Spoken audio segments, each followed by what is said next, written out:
Di Matan misalnya diterangkan zaman Matan penyembelian itu harus pakai bismillah. Kalimat harus ini harus dengan arti taruhan sah tidak sah, apa harus sebagai etika, apa harus sebagai supaya kebiasaan baik ini bertahan. Saya ulang lagi ya, misalnya Pak Arifin dawuh teng jenengan cung nak nyembelih pitik kudu maca bismillah.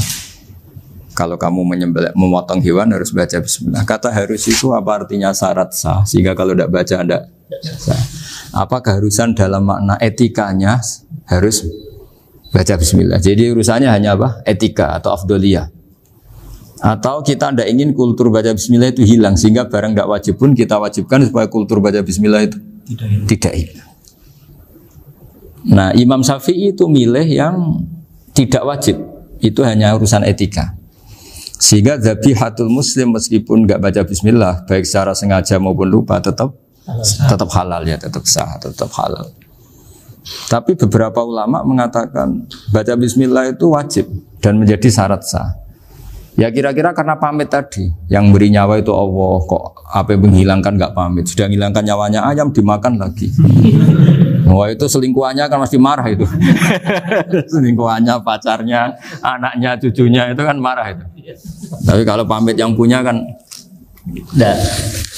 Coba kalau ayam cantik yang pas kamu sembelih itu lanangannya kan mangkel itu.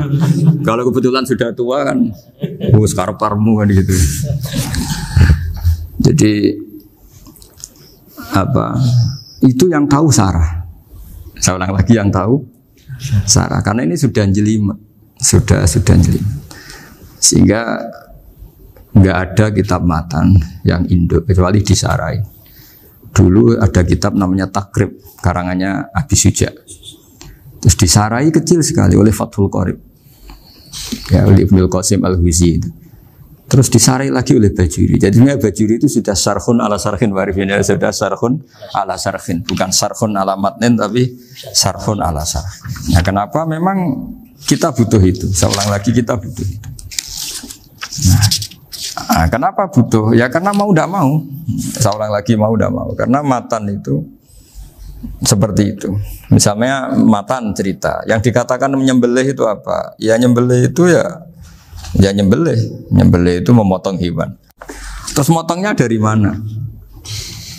Kalau kamu motong hewan dari mana coba? Dari belakang atau dari depan? Dari mana? Depan misalnya.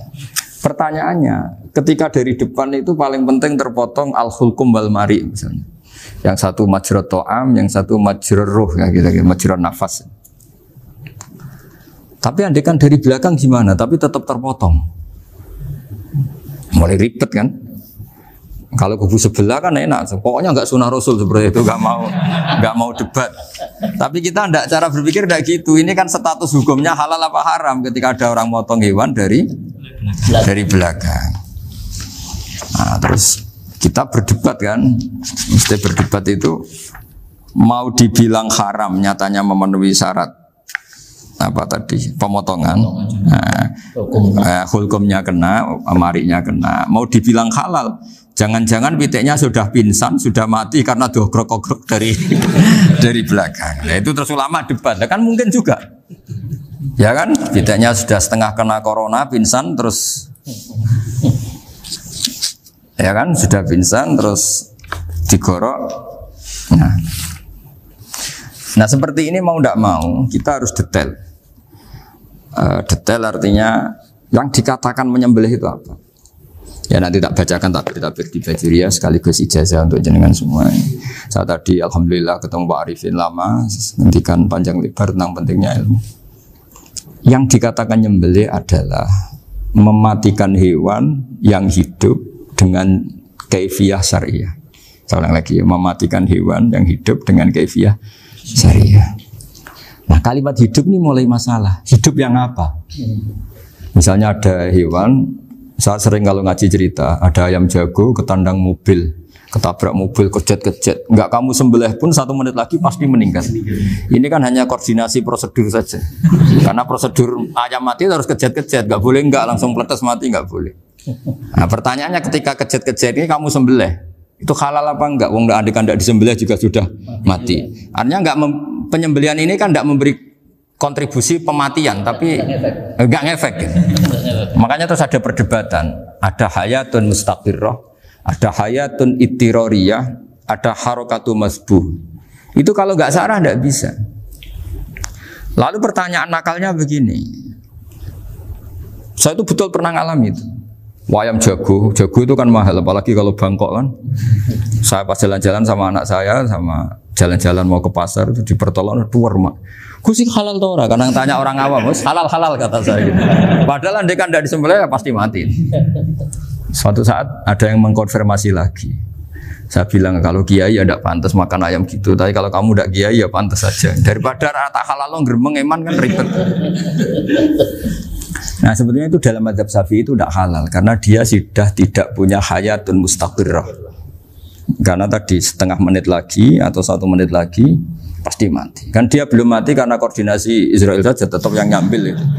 Tetap kan nggak segampang itu kan, tetap prosedur apa? Jalankan SOP-nya harus ada. Nggak boleh mati selonang-selonang itu nggak boleh. Tetap ada SOP kata Warikun ada SOP. Dia kalau sama saya bisa guyon kalau. Nah, tapi misalnya nanti pertanyaan, tapi dalam mazhab Maliki itu diabaikan, hayat mustaqirrah, hayat ittiroriyah, hayat itu diabaikan. Cara berpikir Imam Malik lebih matematis. Kalau nggak disembelih itu matinya berapa menit? 1 menit lagi. Gara-gara disembelih dia mati sekarang. Berarti eksekutornya ya peso itu. Ya berarti peso itu memenuhi kriteria mematikan sesuatu yang masih hidup, hewan yang hidup dengan cara syar'i. Jadi andai kan ada rapat malaikat, matinya karena apa coba? Karena peso apa karena kecelakaan? Karena peso. Ya kan? Karena kalau nggak tanpa peso nunggu 1 menit, gara-gara disembelih langsung jadi sekarang.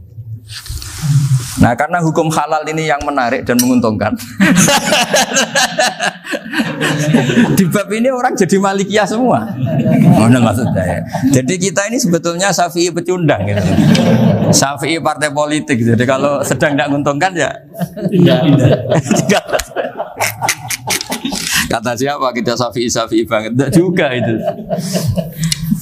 Ya, jadi karena tadi ya kalau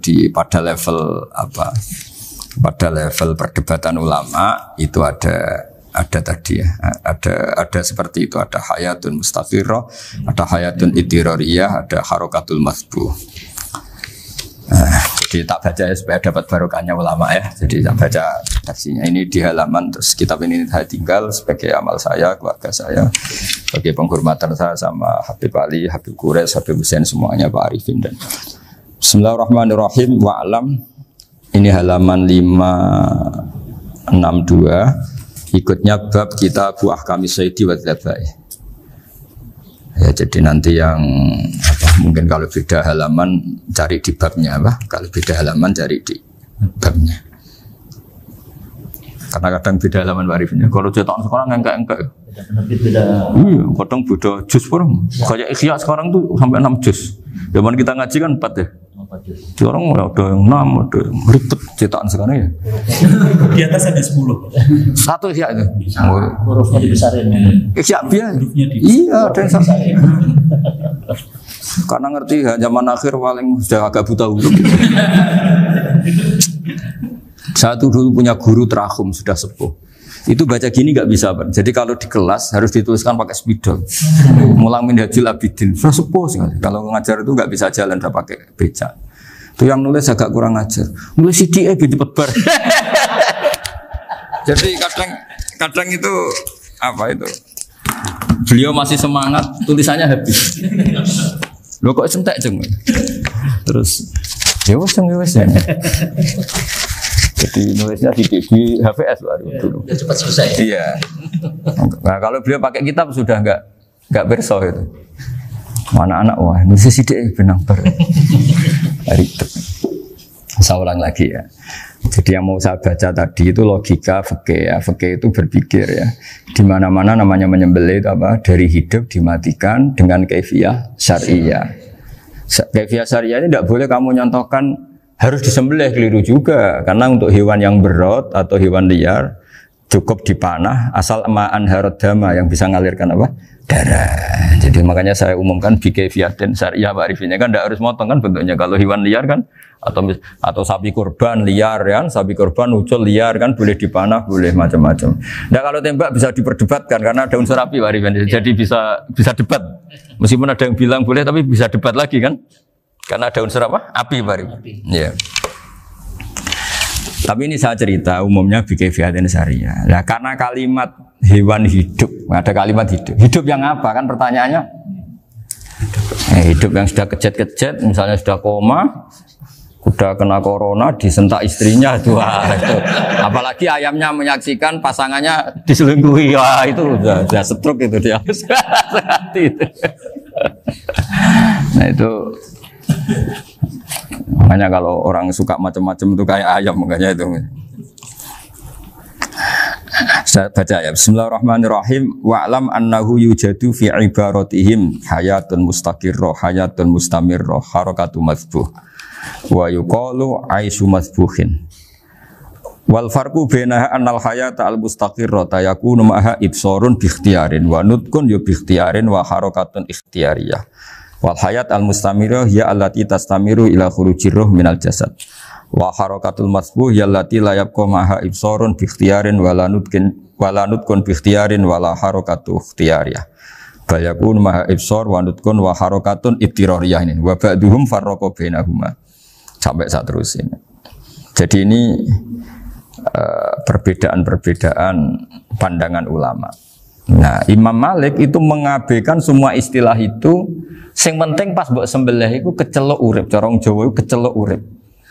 Cek hayat mustaqirrah, cek ittirariyah, cek harakatu masbuh, pokoknya kecelok urip. Ane kecelok urip bisa dibilang masih hidup.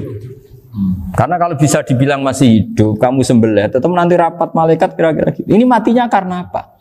Karena kecelakaan. Oh, kalau kecelakaan 1 menit lagi matinya dong.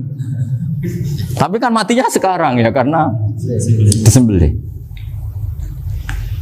Nah tadi saya bilang sebenarnya mazhab Syafi'i itu tidak seperti itu. Karena Imam Malik menghalalkan, biasanya penggemarnya lebih banyak. Di bab bongso halal itu kan penggemarnya masih banyak. Tapi ya sudahlah, itu masih ahli sunnah karena salah satu dari mazhab 4. Tapi logikanya juga masuk.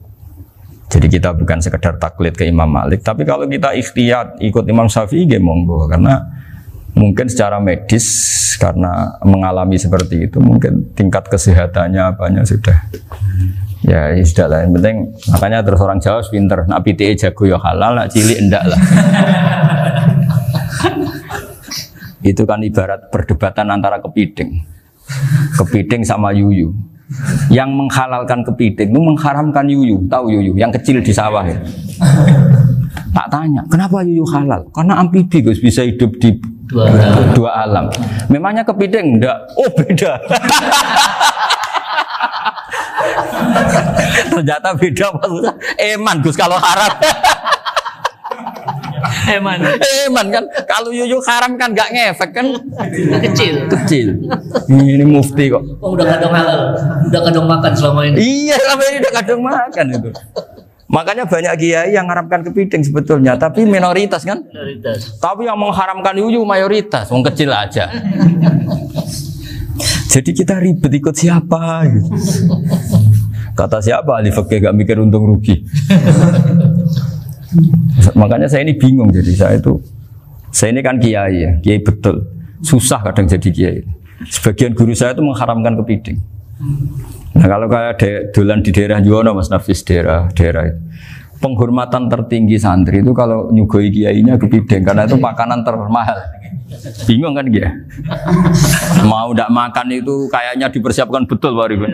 Sudah ada effort ya. Warna nyari yang mahal kan. Mau makan itu sebagian guru kita mengharamkan. Akhirnya ya ad-darurat tadi. Makan sekadarnya. Kalau saya habis 3 pasti israf. Kalau habis 1 prosedur hormat yang nyugui. Itu susahnya jadi kiai. Kalau kamu kan tidak kiai, mumpung gratis. Enaknya gak jadi kiai kan itu Mas. Pertimbangannya mumpung gratis. Sudah gitu masih mun dibutuh mawon, makai dibutuh mawon. Oh, digawa tenan. Tapi sebetulnya ada sisi naif dari yang bilang halal tadi. Ketika yang bilang hal naif itu versinya, tapi ya nggak apa-apa, semoga dimaafkan Allah. Naifnya tadi, tapi saya tidak tapi itu masalah khilafiyah ya. Semoga yang mengatakan halal juga benar, karena punya perhitungan iman tadi. Tapi yang bilang halal itu tak tanya, Yuyu itu halal apa haram? Lucunya jawab haram semua. Yuyu bahasa Indonesia nggak ada kayaknya. Tidak tahu juga saya apa. Yang penting paham, tapi yang kecil itu. Itu kalau diharamkan nggak ada yang protes ya? Nggak ada. Tapi kalau kepiting? Ini pakai model apa? Coba Pak. Kalau alasannya amfibi, Yuyu sama kepiting sama enggak? Kalau alasannya amfibi, hidup di dua alam. Sama-sama. Sama-sama. Kenapa kepiting jadi halal?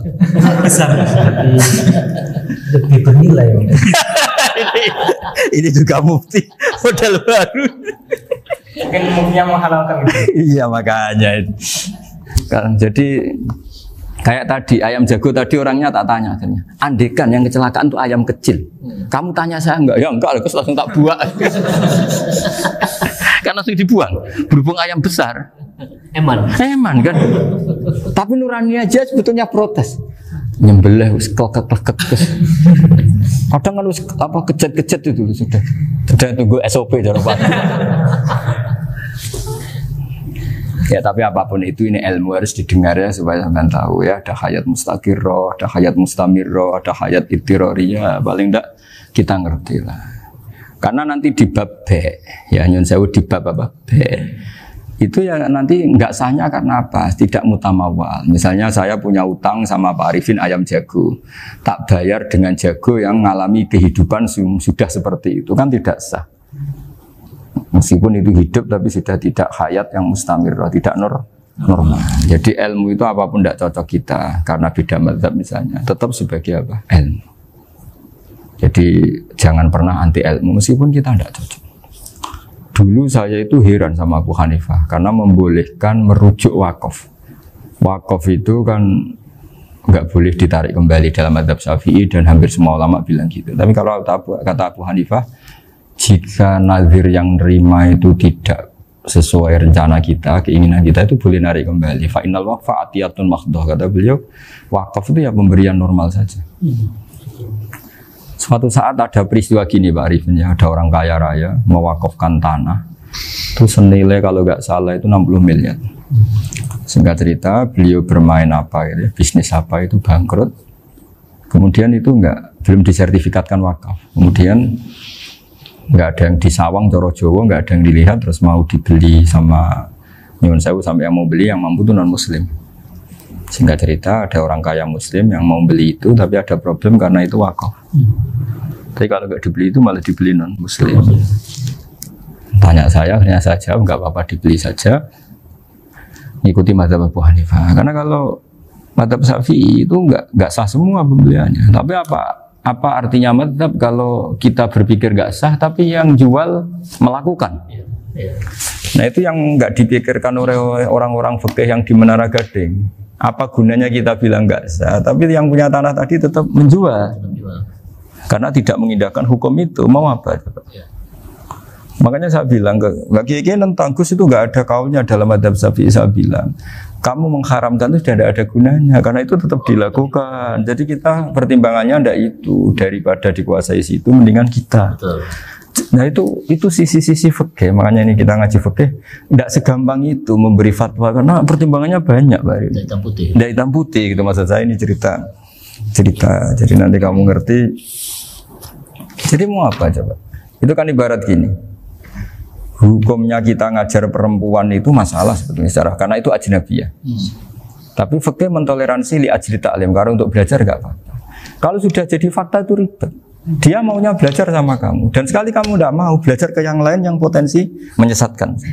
Jadi fikihnya bukan masalah nazar lagi, sudah penyelamatan. Ribet kan kalau sudah begitu. Saya punya kenangan yang menurut saya itu harus jadi trauma. Siapapun harus jadi trauma. Ini cerita sedikit. Ini masih ngaji fikih pertimbangan. Ada orang itu sangat khusyuk Pak. Sangat khusyuknya di rumahnya Pak Wafa itu nggak ada TV, nggak ada motor, nggak ada apa saja. Ketika anaknya berkembang agak dewasa, itu pertama naik motor, itu ya utang jasa sama kawan-kawannya. Pertama dia ngelihat nikmati TV ya dari kawan-kawannya. Corong Jawa mbek tanggane lah. Padahal orang tuanya ini protektif justru karena banyak tanggane sing nggak pati Islami lah. Ya mereka orang Islam tapi ya nggak sholat, nggak apa. Singkat cerita orang tuanya ini datang ke rumah sana nangis, nangis Gus. Sekarang saya ikrar bahwa mazhab abah jenengan Kiai Nur Salim, bapak saya itu mazhab jenengan itu lebih hebat timbang mazhab kula. Nangis deh. Dulu saya itu agak menyalahkan Kiai Nur Salim jenengan karena longgar di rumah ada TV ada motor. Terus dia cerita. Nah karena anaknya ini pertama bisa naik motor, untuk anak ABG ini kan jasa yang luar biasa. Karena dia butuh sekali bisa naik motor, dipinjemin. Akhirnya walhasil anaknya ini yang saya merantau ke Jakarta kemana, akhirnya lam yusolli wa lam yasum. Padahal anaknya ya kiai kampung. Terus tak ceritain. Terus akhirnya dia tanya, kenapa sih Gus jenengan sama abah kok longgar gitu sama anak? Terus tak ceritain gini Pak Arifin. Menurut ilmu al-insan abdul ihsan, manusia itu budaknya kebaikan. Karena utang jasanya sama anak ini, ya dia akan ainut anak ini. Sementara kenangannya mbek jenengan mbok amui. Tidak boleh. Dia baru ngakui ya Gus saya itu nyun sewu hanya khusyuk tapi kurang ilmu. Tadi dia hanya berdasar khusyuk. Bocah kok main delok TV kan pikirannya hanya gitu. Ini cerita ilmu, saya bukan menjustifikasi manapun, ini kan cerita ilmu Pak Arifin ya. Jadi semuanya itu ada hitung-hitungannya. Coba kalau kita terlalu stakung be anak pertama naik motor jasanya orang nggak sholat ya, pertama roh TV jasanya orang nggak sholat. Coba terikatnya anak ini sama kita apa sama orang itu? Sama orang itu. Bayangkan kalau umur ABG, kalau umur sak pari pun Pak Wafa ini nafsu astagfirullah kan. Gue job tua nome orang.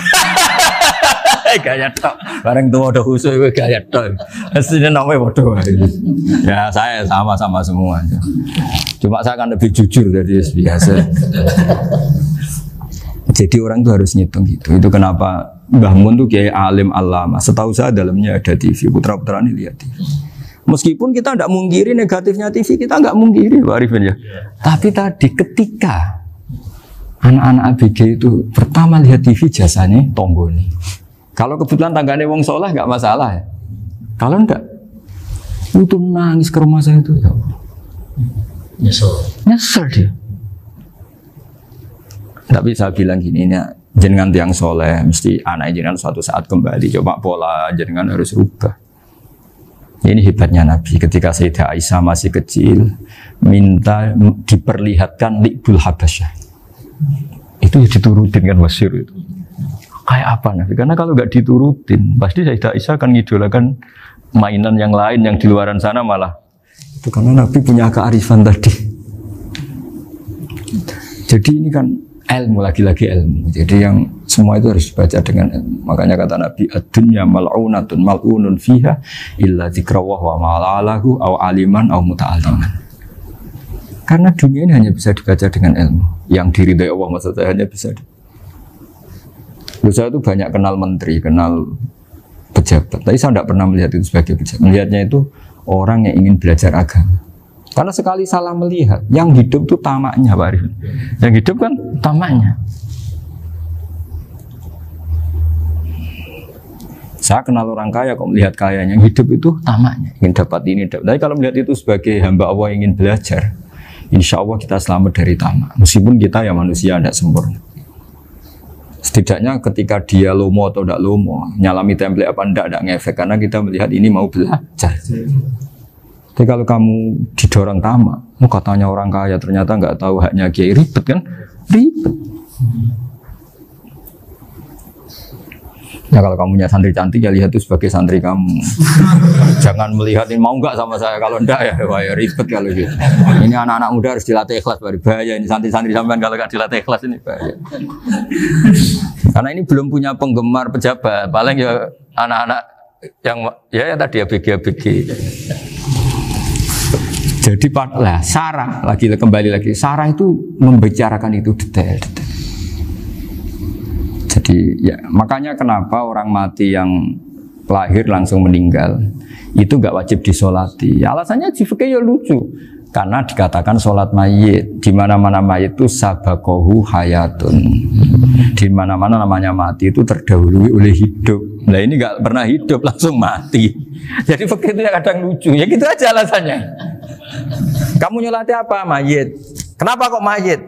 Jadi mayit itu namanya mayit Orang mati. Orang mati. Orang mati artinya pernah hidup. hidup. Nah itu sarah. Jadi ketika matan hanya cerita wasiktu alladzi lam yastahila, enggak pernah nangis, kayak lam yusalla alaih. Sarah bilang mergo ora tau urip. Kalau enggak pernah hidup berarti enggak bisa dikatakan mati. Kayak sampean miskin itu kan enggak bisa dikatakan bangkrut. Ya ya miskin aja gitu loh. Kan gitu ya. Karena nggak pernah kaya. Nggak pernah kaya. Kayak Mas Nafis nggak bisa dikatakan, oh itu Qurannya lupa gimana? Nggak pernah hafal. Jadi yang dikatakan lupa itu pernah hafal. Nggak lupa nggak apa, Gus Qurannya lupa, gaya nggak pernah hafal, kok bilang apa? Lupa gitu. Nggak boleh Pak Wafa bilang saya ini bangkrut apa? Nggak pernah kaya kok bangkrut. Jadi semua itu ada aturannya itu. Nah itu sarah, lagi-lagi sarah. Jadi kita kan banyak yang syarhun ala syarhin. Jadi kayak kitab takrib itu disarai Fathul Qorib. Jadi Fathul Qorib itu sudah sarah. Disarai lagi Bajuri. Nah, itu termasuk cerita itu ya. Cerita-cerita. Bismillahirrahmanirrahim.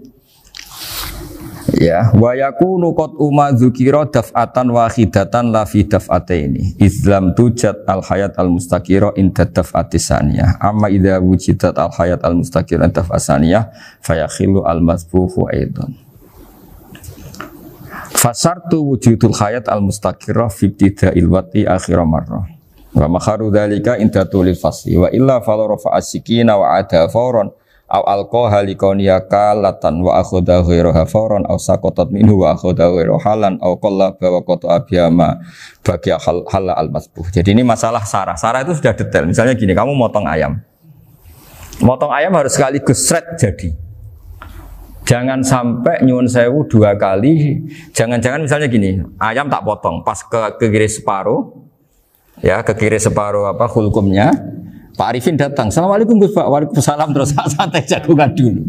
Jagungan sampai besoknya itu enggak meneruskan. Bareng-bareng balik salam, ingat lagi ayam saya ini.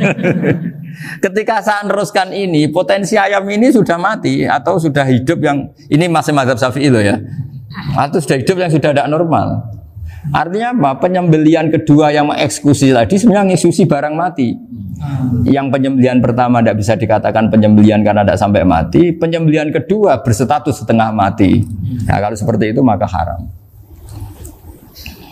Nah, kecuali itu dilakukan secara fauron. Fauron dicontohkan nyembelih ternyata pesunya kedul terus ngambil yang lain, tapi fauron langsung atau terjatuh ngambil langsung. Ya, itu boleh karena ditoleransi. Tapi kalau kalam ajnabi kata tadi omongan Pak Arifin. Seperti Pak Arifin, alhamdulillah sih. Jaminan mau rawuh. Cari ayamnya asem mana? Ini harus sebar. Ini orang ngawur betul. Jadi, lah itu sarah. Bicara sampai detail itu sarah. Jadi ada sekian kemungkinan. Jadi ya, jadi termasuk yang diandaikan apa? Nah, hayat mustaqirah itu batasnya yakunu maha ibsorun bikhtiarin wa nutkun bikhtiarin wa harakatun ikhtiyariyah. Hayat mustaqirah itu kalau dia betok-betok itu ya karena karepnya. Maksudnya gini, gamane cara roh pitik wedok engkek ya cek karepe dhewe. Cara dia melihat peso itu karepe ya masih lari. Jadi misalnya ada ayam. Ayam kita sembelih baru luka sedikit. Belum sampai andaikan dibiarin ya mungkin suatu saat sembuh, luka. Terus melihat kamu lari ketakutan karena kamu dianggap gladiator, killer lah. Nah itu berarti punya hayat mustaqirah. Tapi sudah kalau kamu sembelih karek ngeriwit, roh kue serawedi,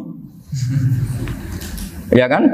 Mau demo ya sudah nggak berkutik, ya dia berarti tidak punya hayat mustaqirah. Gitu. Ya batasannya itu Joro. Nah. Dalam mazhab Syafi'i, syarat sahnya penyembelihan harus hewan itu punya hayat mustaqirah. Nah ini sarah ya, jadi sarah itu lebih jelimet.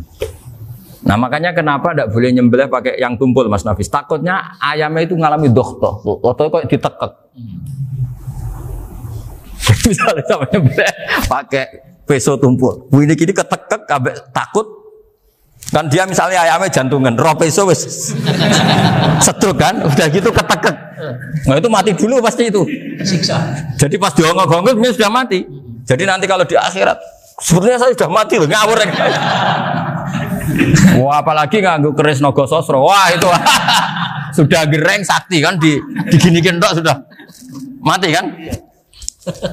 Makanya bahaya nyembelih pakai keris-keris sakti karena sebelum terpotong sudah mati saking saktinya apa? Keris itu misalnya gitu. Baru nempel. Makanya nanti suatu saat ada pertanyaan ini, boleh enggak nyembelih ayam orang yang rainya itu sangat? Wah, itu haram. Kena. Oh, itu mesti mati dulu. Kumisen tatonan apa? Ya bodoh. Iya kayak algojo. Ayamnya jenis apa? Stroke ya? Jenis penakut. Pas mau disembelih, tidak mati. Jadi hati-hati ya nyembelih ayam. Jadi kalau orang kampung Pak Arifin ya, orang kampung mudin kampung. Mungkin kalau orang kota sudah nyuwun sewu nggak peduli. Kalau orang kampung itu apa itu Pak Arifin? Kalau nyembelih jago itu sampai apa itu? Ilatnya dikeluarin dulu. Oh iya. Apa ya? Iya, karena takutnya katanya beberapa yang kaget itu kelek apa? Ketelan. Iya ketelan ya. Ya. Itu ya ada kearifan gitu, tapi ya terlalu ya menyiksa ayam. Tapi memang potensi katanya Pak Arif. Katanya yang ahli-ahli itu ya. Jadi kalau dia jago ya, mau disembelih, saking takutnya itu.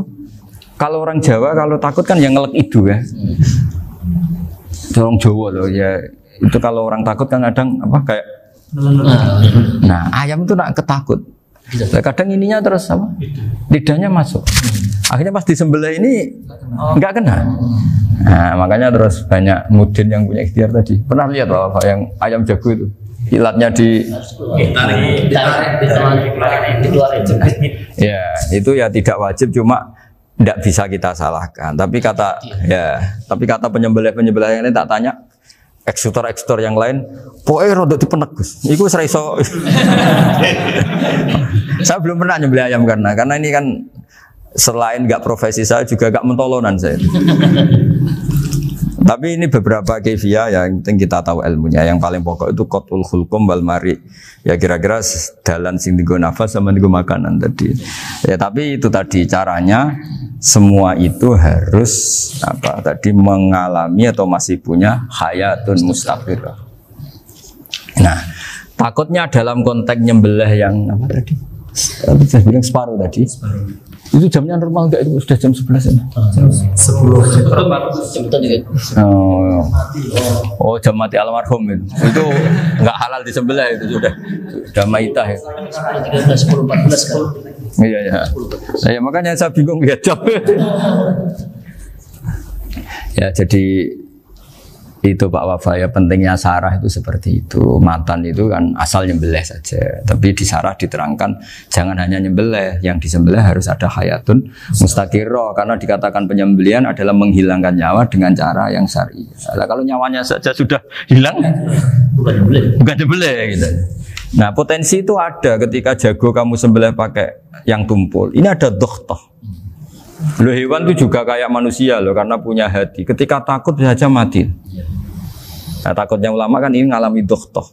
Kayak orang ditekek kan mati kan, ditekek kaget. Contoh gampang gini, orang ditekek perempuan kemungkinan mati itu kecil, karena murni hanya ngalami pernafasan. Tapi nak ditekek wong gagah tatonan kan terus dua reaksi tubuh, takut sama nggak bisa bernafas, itu kan lebih cepat apa? Mati. Kira-kira kan gitu. Lah ini sudah takut dongok-dongok itu kan nyiksa. Saya sering ketemu orang yang ahli nyari ular, nyari apa. Itu ya gitu. Filosofinya sama seperti orang perang. Harus bikin takut. Iku kewan Gus nak disewentak, iku telelekan, jadi telelekan iku apa Pak Anda bicara bahasa Batawi ini? Orang kaget terus terpaku itu. Teorinya Khalid bin Walid kan gitu. Kalau perang supaya musuh takut. Kamu tahu kami siapa? Gertak gitu. Ayat ji'na biqaumin yuhibbunal mauta kama tuhibbunal hayat. Kita ini bawa pasukan yang mereka mencintai mati kayak kalian mencintai hidup. Pasukan kami ini wah darwis, berani modar ya wis gitu. Kira-kira gitu kalau bahasa Jawa itu. Gertak mati. Berani mati. Akhirnya musuhnya kan nah, di antara syaratnya perang kan gitu, harus bikin musuh itu takut, gemeter. Nah telelekan itu gampang gitu loh. Telelekan itu pokoknya tadi loh Arifin, kepaku tadi. Nah, agak berkutik. Paham ya? Nah jangan-jangan ayam yang kita sembelih mau wis wedi diongo-ongo mati duluan gitu. Nah makanya terus kata musannaf kalau bisa itu wa yakunu madzukira bidafatin wahidah. Kalau itu usahakan sekali jadi. Tapi itu bukan berarti syarat sahnya harus sekali jadi. Kira-kira karena tadi gak kebayang kan kalau baru separuh tak Assalamualaikum Gus Pak, waalaikumsalam Pak Arifin, sebuti kabarnya. Baru itu terus ingat, diteruskan lagi. Kemungkinan ini sudah mati apa? Nah makanya ya tapi lagi-lagi ini sarah ya tak baca Bismillahirrahmanirrahim wa yakunu qad umadzukira daf'atan wahidatan la fi daf'ataini fa innahu yahrumul masbuh hina itu. Kalau 2 kali, tapi 2 kali maksudnya yang 1 kali ini mengakibatkan kematian. Dikatakan penyembelian belum sempurna, dikatakan hidup toh nanti pasti mati, berarti tidak mengalami hayatun mustaqirrah. Paham ya? Jadi ini semoga dapat barokah dari para ulama. Jadi saya mohon nanti Pak Wafa, Pak Muntaha, teman-teman jangan hanya baca matan ya. Pada level alim itu harus baca syarah karena matan itu nyuwun sewu tidak cukup untuk menjawab sekian kemungkinan. Nah syarah itu sono fardul masalah. Ya Pak Arifin ya mengandekan masalah meskipun belum terjadi ya pengandaian sehingga nanti kalau terjadi kalau militer itu apa? A, B ya? Alternatif gimana? Kalau strategi itu kalau ada sekian A, B, C. Kalau A gagal B sudah siap mau militer. Jadi kalau masuk surga pintu 1 nggak bisa itu kedua lewat teras Gus. ini sembrono. Pergi Al-Fatihah.